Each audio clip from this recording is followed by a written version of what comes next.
first and foremost, I want to go ahead and give a shout out to my boy, Jake Barrett up in Utah.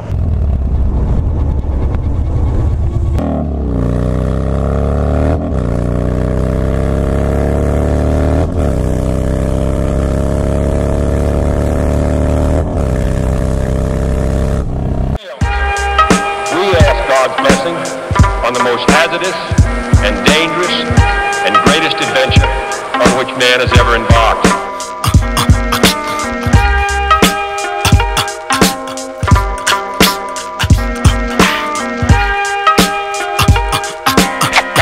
Prepare it for liftoff. I, self-lord and master, shall bring disaster to evil factors. Demonic chapters shall be captured by kings. Hello, excuse me, sir. I'm trying to do a video. So I saw this a while back on their website. Albie actually tagged me in it, and I was like, dude, I need that. Because as you can see here, we have the one from GoPro, the bar mount, and then we have the Masters one and we have the Chopper Hauss one. I've rocked this one forever. It does look a little more cluttered than this. This looks a whole lot cleaner. Now the question is, a lot of people have asked me, is how's the vibration? How's the image? Is it stabilized? I did an initial run yesterday, which I'll include in the video here later on, and you can totally see that it's still, I don't know how it does it because my bars shake a lot, dude. You can see the mirrors, all the vibrations, but this kind of keeps the image stable. At idle, it's probably be a little more vibration, but when you're actually cruising down the road, super stable. And then the POV, I don't know what it is, because from here to here, it's slightly higher, but it provides more of a wider angle that I was not expecting, that I was pretty stoked about. Awesome shot. Huge thanks to Mike and Jason over at Chopper Hauss for allowing me the opportunity to review this. Awesome guys. Met up with Mike when I was in Houston. Super cool dude. And he told me that the awesome thing about the mount is whenever you face it forward is going to be the POV is super wicked when you're doing lane splitting. And so going back to the cleanliness, this one's a lot cleaner. This one just looks a little more cluttered. And then what we're going to go ahead and do, we're going to run this one as is with the stock mount that it comes. It comes with this arm, this extension right here on a swivel mount, and the actual cap. And we're going to go ahead and add an extension a little later on, see if the vibrations increase or decrease. The one good thing about this is that here you pretty much only have two axes of movement. You got on an X axis, X and Y axis, pretty much just on a Y axis. You pretty much just move it up and down. And then once you get it, the GoPro on there, you move on the Z axis to where it's going back and forth. So that's just like, dude, I don't know. The cool thing about this one is, say you got your buddy riding right, kind of like catty corner, you simply just move it, and you'll just have him riding right next to you. Just boom, done. You got him. Or if you want to switch forward, he's doing some wicked stuff. Boom, got it, done. So the maneuverability of this mount is super awesome. It's pretty much what some of these little helmet mounts or chin mounts have now. So that's kudos to them for including that, incorporating that. The R&D that went into this is super awesome. Now let's fucking shut up, Connor. Let's rip, dude. We're over here at Green Harley Davidson, everybody. It's your boy.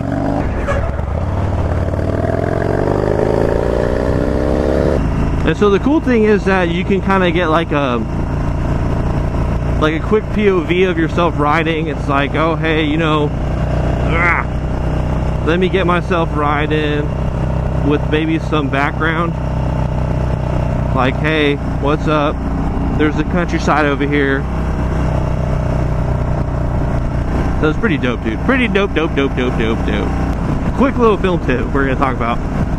You don't want to just have a camera up here to where it shows the road, because you're pretty much just floating. You want to have some sort of context of either the bars or something that visually identifies that you're on a motorcycle, or whatever you're on.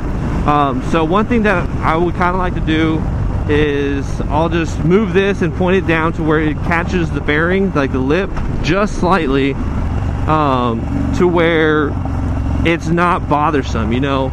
So River Road. So that way it's like this can catch that. So here we're gonna kind of switch it over to catch side footage. So you can kind of do like a panoramic. The only thing that I kind of see an issue is going to be the mirror. Just because you can't do a direct side shot, which would be pretty cool, because you're going to get a whole obstruction. I'll do it here in a little bit after we get past the river.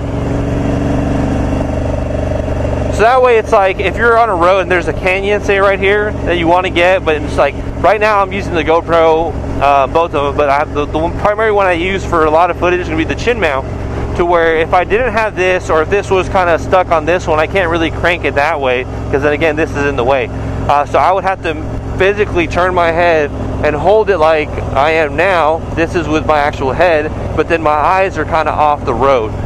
So it's a little, that's like a degree of danger to where it's like, I don't know, you want to at least concentrate on the road and be as safe as you can, especially on some of these little rural areas where if you die, dude. Like, you're going to fly off the cliff and you're like, oh, fuck. So that's one thing. So that's what this does help with, is provide like a little bit of, I don't know, coolness. So we're going to rotate it over and just get a little bit of the river. Look at that. That's pretty cool, guys. You got some chickadees floating in the river with like a buoy or their husband. So that's what's super cool about this mount.